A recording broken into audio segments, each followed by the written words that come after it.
Hey everyone, Skull902 here, and today I'm going to take a look at Sonic 3 Complete, a ROM hack made to emulate Sega's original vision of Sonic the Hedgehog 3, as well as add some features and fix a few bugs within the original game. It's one of the most comprehensive hacks to ever hit the Sonic scene, and I'm going to do my best to guide you through it. Let's first take a look at some of the changes that can't be controlled in either the options menu or the ROM customizer provided on the project's website. The level select screen now matches the data select screen, has a more comprehensive zone order, and an easier to understand character select option. Certain graphical errors like the word Sonic on the tornado have been fixed. Super Tails' flickies no longer make the Sandopolis Act 1 and Death Egg Act 2 mini-bosses impossible to beat. The Insta-Shield now deflects projectiles as the other shields do instead of giving you temporary invincibility. Tails gets his own intro and result screen colors. Knuckles' intro from Sonic & Knuckles is moved to Angel Island Zone. Sonic's intro, as well as the others, can be skipped with the press of the start button. Knuckles can now beat the mini-boss in Death Egg 1. And, the thing that people were clamoring for the most, Tails is now a playable character in Blue Sphere. Now let's dive into some of the optional changes offered by this hack. You can change the zone order to match Sega's original plan, with Flying Battery in between Carnival Night and Ice Cap. You can also change Flying Battery's zone colors to look more like the unused save icon from Sonic 3. Changing the zones like this will also replace Sonic's snowboard at the beginning of Ice Cap with the door from Flying Battery's transition cutscene. Isn't that cool? Speaking of Ice Cap, the hack by default will have you playing the zone at night for a smoother night-day transition than the official game. You can restore Ice Cap's original lighting, but only in the ROM customizer. The easy and normal difficulty modes from Sonic Jam are also an option, if you aren't quite as experienced with the game or if you just want to cruise through it quicker. You can choose between the Sonic 3 and Sonic & Knuckles level designs for the Sonic 3 stages. These options are separate for the Sonic/Tails levels and Knuckles' equivalents. There's also a recommended option which seems to have the exact same result as choosing the Sonic 3 layouts. There's a casual gameplay option which removes the live system for anyone who thinks that lives have no place in video games, and also makes it so that you can't lose your rings.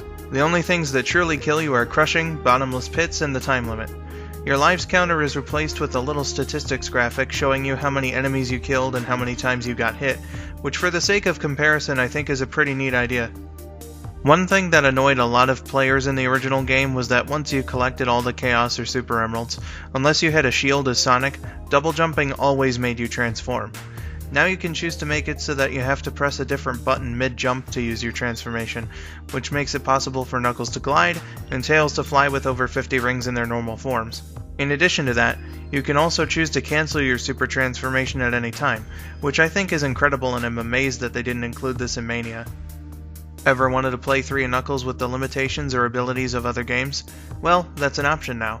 You can choose to play the normal way, both versions of Sonic CD, giving you the ability to use the peel out, Sonic 2, which is basically the same but without the Insta-Shield, or Sonic 1. For Sonic 1, you can choose in the ROM customizer to remove your ability to spin dash and always have the ground speed cap turned on. However, this makes the game impossible to beat on anything other than easy mode. There's also a max control option that gives you all of Sonic's abilities from the classic games. You can change the way Tails' flight works while playing as Sonic and Tails to the way that it's done in the 2013 Sonic 1 mobile release and Mania, where pressing up while jumping will send Tails into the air, allowing you to grab on. You can also change to control Tails' flight with the D-pad or the traditional way.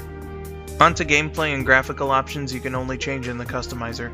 Monitor behavior can be changed to the Sonic 1 to 3 way, falling down when struck from below, unlike their behavior in Sonic & Knuckles where they're breakable from any direction. Sonic and Tails can now fight the Big Arm boss at the end of Launch Base Zone, and an edited version of the title screen from Sonic & Knuckles will play as a cutscene after you beat the boss if you so choose. The elemental shields can be replaced by the standard shield from Sonic 1, 2, and CD, including an option for its graphical appearance. You can bump up the required amount of rings to enter a bonus stage from 20 to 50, and make it so that the Gumball bonus is the only one available.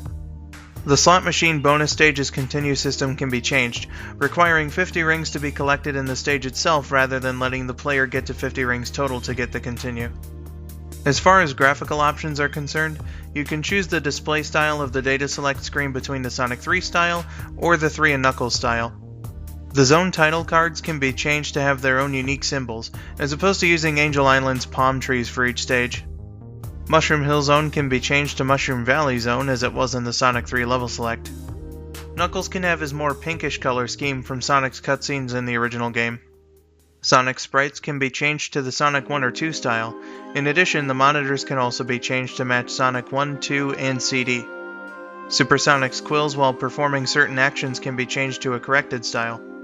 So for musical options, you can disable the music altogether, select between the Sonic 3 or Sonic & Knuckles versions of tracks for certain events, change the Carnival Night, Ice Cap, and Launch Base tracks to Genesis versions of the Sonic & Knuckles collection music, choose the zone medley that you want played in the credits, change the Super theme to match either of the Invincibility themes, an unused track from the Sonic & Knuckles collection or the Speed Shoes, select the Sonic 1 or 2 variants for things like the title theme, Game Over, and Continue screen, fade the music before the act results, resume the music after the zone ends, and whether you want the music to restart when you restart a level or continue where it left off. In the ROM customizer, you also have the option to change the music that plays during Sonic and Tails or Knuckles' ending, not to mention their credits themes, as well as change Hidden Palace to play the Sonic 3 credits music and or continue playing Knuckles' theme through the rest of the zone after his boss fight is over. So those were all of the little nuances about Sonic 3 Complete that I felt I should mention. There were a hell of a lot more changes and bug fixes that I didn't go over, but as you can no doubt tell, there is a lot of variety in the choices that you can make in this game.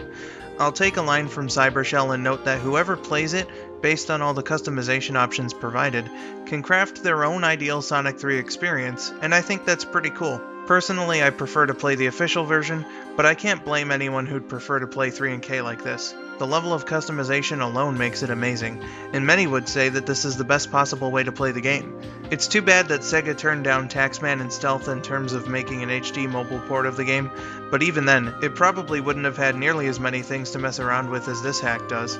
It really is one of the most interesting, comprehensive Sonic hacks out there, and I wholly recommend trying it out. For those of you that aren't into emulation, the game does fit onto a Genesis cartridge, so you can play it on the actual hardware if you wish.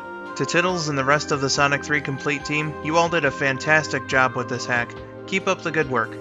And with that, the Sonic 3 and Knuckles LP is complete. Next time I delve into the main series of Sonic games, I'll be playing the series' first true 3D entry, Sonic Adventure 1.